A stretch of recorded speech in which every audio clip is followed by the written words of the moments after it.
शादी की पहली रात को सुहागरात क्यों कहा जाता है, इसके साथ ही शादी की पहली रात को किन किन बातों का खास ध्यान रखा जाता है, आप यहाँ जान सकते हैं। भारत में सुहागरात और भारत के बाहर हनीमून एक बहुत ही प्रचलित शब्द है। भारत में शादी के दौरान कई तरह की रस्में निभाई जाती हैं। हर रिवाज के पीछे कोई ना कोई कारण और कहानी परंपरा से चली आ रही होती है। इसी के चलते आज हम आपको बताने जा रहे हैं कि शादी की पहली रात को सुहागरात क्यों कहा जाता है। जैसा कि हमें मालूम है कि सुहागरात शब्द दो शब्दों को मिलकर बना हुआ है, सुहाग और रात। शादी की पहली रात को सुहागरात क्यों कहते हैं, तो हम आपको बता दें कि पहला कारण यह है कि शादी के बाद लड़की सुहागन हो जाती है और सुहागन होने के बाद उसकी पहली रात होती है, इसलिए विवाह की पहली रात को सुहागरात कहा जाता है।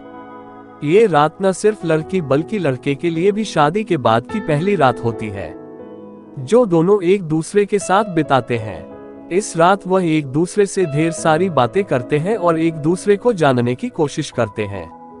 जब कोई दो अजनबी लोग शादी के बाद जब एक दूसरे के साथ जो पहली रात बिताते हैं, वो रात सुहागरात कहलाती है।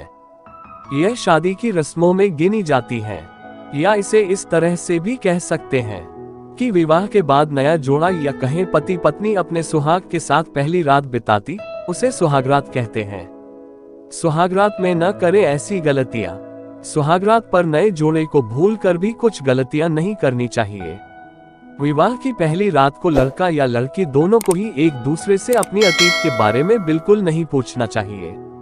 इस रात को दूल्हा और दुल्हन को एक दूसरे से अपने पास्ट को शेयर भी नहीं करना चाहिए, क्योंकि जो बीत गया वो बात गई। आने वाले समय के बारे में सोचना चाहिए और बेहतर जीवन साथ में जीने का प्रयास करना चाहिए। इसके अलावा सुहागरात पर दोनों को अपनी फैमिली के बारे में एक दूसरे से बात नहीं करनी चाहिए। इससे अगर आप अपने परिवार के बारे में एक दूसरे से बुराई करते हैं तो आपके पार्टनर के मन में आपके लिए गलत विचारधारा बन सकती है। इसके अलावा इस रात अपने पार्टनर के साथ शारीरिक संबंध बनाने में जल्दबाजी नहीं करनी चाहिए, क्योंकि इससे आपके पार्टनर पर आपका इंप्रेशन खराब पड़ सकता है, जिसकी वजह से वह आपसे गुस्सा या नाराज हो सकता है। शादी की पहली रात दोनों को किसी के बारे में बुराई नहीं करनी चाहिए और एक दूसरे की गलतियां बिल्कुल भी नहीं बतानी चाहिए। इससे आपका पार्टनर आपसे उदास हो सकता है, जिससे पहली रात ही रिश्ते में खटास पड़ सकती है। इस दिन बस दोनों एक दूसरे से प्यारी बातें करें और एक दूसरे की बातें ध्यान से सुनें, जिससे आप दोनों के दूसरे के साथ कंफर्टेबल महसूस करें।